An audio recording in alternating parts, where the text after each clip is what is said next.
Things may have happened during your labor and birth, and you feel like you froze. So you weren't able to advocate for yourself, or interventions happened and you just kind of felt like you froze. It happened and you weren't really sure if it was something that you wanted or not. And then you may be now post-birth, however many months or years later, wondering like, why did I freeze? Like, why didn't that happen? Why didn't I say yes to this or no to this? And wondering why that happened. And it's learned. Your body learnt it, but your body learnt it years prior. There would have been a event, experience, incident that happened where you felt unsafe, you froze, and because you're still alive and here, so your body knows that, okay, so if we freeze, then we will be safe. Sorry, if you've seen on other videos, when I'm in my garden, I'm doing that a lot because there is always some kind of wildlife here. Because you are alive, your body knows that you can be kept safe if you freeze, because that's what's happened. And because it happened when you were, like many years ago, most likely when you were younger, a lot younger, it is now imprinted in your nervous system, so your body knows. If we get into a situation and we feel like we are unsafe, we just need to freeze and we'll make it out alive, because all your body wants to do is survive. All it wants to do is stay alive. And so it is learned that freezing will keep us alive. And so that's what it does. And it's automatic. It's not something that you can control. It will do it because it's imprinted in your body. It knows to do that. You may have heard of the trauma responses, so fight, flight, freeze, and fawn. You may not have heard of fawn. Well, that was my one, fawn, fawn is when you agree to whatever is happening to keep yourself alive, to keep yourself safe. So even if it's something that you don't want to do, you'll do it. Freeze and fawn, I believe, they're quite close together. In the labour room, that is what you'll find a lot from mums, is fawn, freeze and fawn, because all we want is for us and our babies to be safe. And so we will agree, even if something doesn't feel right, or maybe you don't quite understand what is going on, we're going to say yes, or we're going to freeze because we're trying to keep ourselves and our babies safe. I want you to know that it isn't a personality flaw of yours as to why you may not have advocated for yourself, or maybe you would have froze when something happened. That there's no fault in you. This is a learned behavior from your body many years ago, and it plays out in the birth room. It plays out anytime that you feel unsafe. Some of you may not have even thought about the fact that you felt unsafe in the birth room. You might have felt like it was normal. Like for me, with my first birth, my first experience, which was an awful experience, but I just thought that that's how birth was. I didn't have anything else to compare it to, so I just thought, gosh, like that's just normal. Like that's just what women are going through to give birth. In hindsight, knowing that it's not normal, but it's very, very, very common, but it's not normal. And I can tell you about a time when, during my first birth, where my body froze.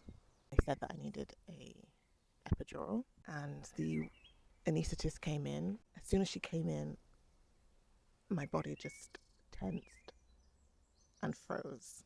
And in my mind, I was just saying, I just don't want her to do it. I don't want her to do it. I don't want her to do it. There was no rationale for me to say that. She seemed very nice. She came in, she was smiling. She seemed fine, but my body was like, I don't want her to do it. I don't want her to do it. Then she got a beep, like a page, and she was like, oh, I'm so sorry, I've got an emergency, I have to go. And so she left. And then as she left, my body was like, oh, thank God. And then I just remember saying to myself, like, baby, please come, just come, because I don't want her to do this epidural, come. And it wasn't even a no to the epidural, it was no to her. And I don't know why, but there was something about her that my body knew, my nervous system knew. It was just her, because it wasn't really the epidural. Then she came back, and as soon as she came back, my body tensed again. And I was just like, oh God, I don't want her to do it. I don't want her to do it. I don't want her to do it. And I'm not saying any of this out loud. This is all happening in my mind. I was a very big people pleaser throughout all of my life. And that's a whole other video. I'll do a video on that, how people pleasing shows up as well during C-section, birth, recovery, life. But I didn't say anything out loud. I didn't feel like I could say anything out loud because I was just in this frozen state of when she was in. I was just like, I don't want her to do it. I don't want her to do it. She got another beep, another page saying, oh my gosh, like I've got another, like there's another emergency. I'm so sorry. And then she went again. And as soon as she went, and I was just like, please, baby, please just come. Please come so I don't have to do this epidural. Then she came back, did the epidural, and it was the worst pain I'd ever experienced in my life. I thought I was gonna die. The only way I can describe it is like, and this has never happened, but this is the only way I feel like I can describe it, is like if there was a knife that was on fire and then you pushed that into me. I felt like my whole body on the inside was on fire. I couldn't move.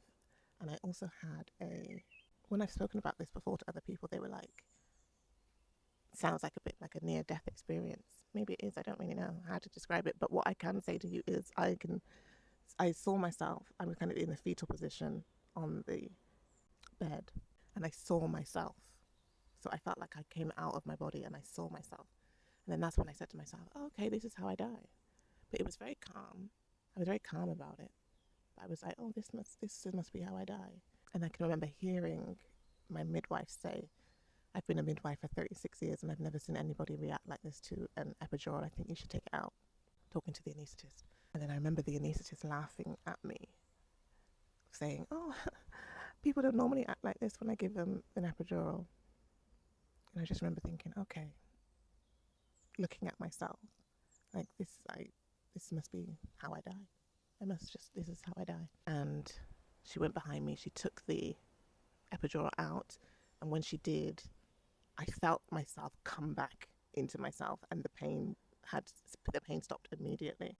In hindsight now, afterwards, understanding that she'd hit a nerve, and that's not how an epidural is supposed to feel. She'd hit a nerve, and that's why that had happened.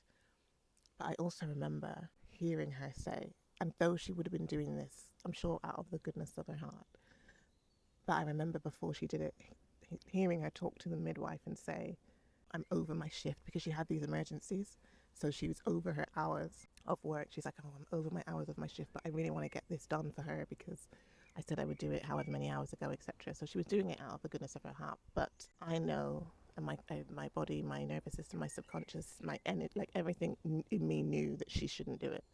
And my body knew it earlier on, before I knew it cognitively in my mind. Hearing her say that she's over her hours, so knowing that she's tired. But my body knew it before. I'll do another video on intuition, because that's really important as well. But my intuition knew from the moment she stepped into the room that she shouldn't do it. But my learnt behavior of, one, being a people pleaser, so don't be an issue, don't be a problem to anyone. That's how I've always felt in my life. Just don't be a problem, don't be an issue, just stay quiet. So I freeze. My learnt behavior from when I was 5 years old was playing out when I was 30 years old in the birth room. So that can be one of the reasons why you froze in birth. It's not a personality flaw. It is a learnt nervous system behavior. And ways that we can start to shift this is letting your body know that you're safe, because it doesn't know that you're safe. Why? It can happen because, yes, it happens in the birth room, but it can happen in many different scenarios. When someone says, do you want to go out tonight? And you don't, but you say yes because what might they think? Or I don't want to be seen like this. It's like a people pleasing type of thing. When someone says, can you pick me up from the airport? And you don't actually have the time to pick them up from the airport, but you do it anyway. It plays out in many, many ways in your life, because the behavior was ingrained so much earlier on. Your body needs to know that it's safe. So you can do that by spending time with yourself, lying down on your bed, 5 minutes, hands on your tummy, and just breathing. Set your phone for 5 minutes and just breathing and seeing what comes up for you. You can ask yourself these questions, your body holds all of your wisdom. You can always just ask yourself, like, why did I freeze when X happened? And just be quiet and just listen for the answer. You will get it. You will absolutely get it. And you can write it down, or you can journal on it, put it in your notes in your phone. And you can just do this. Maybe start with once a week or something like that. Start believing in yourself and trusting yourself. listening to yourself, and it will start to tell your body that you are safe. In a previous video, I spoke about tapping. I always like to tap here and tell my body that it's safe. It's a rhythm that your body can listen to, your nervous system can listen to. You wouldn't be doing this if you weren't safe, and your body knows that. So that's another way that you can help to tell your body that you're safe, because our bodies are primal, so they're built on the tigers and the lions running after us, etc. So if a tiger and a lion is running after you, you're not going to be doing this. So when you're doing this, your body knows that you're safe. So tapping is another one that you can also try.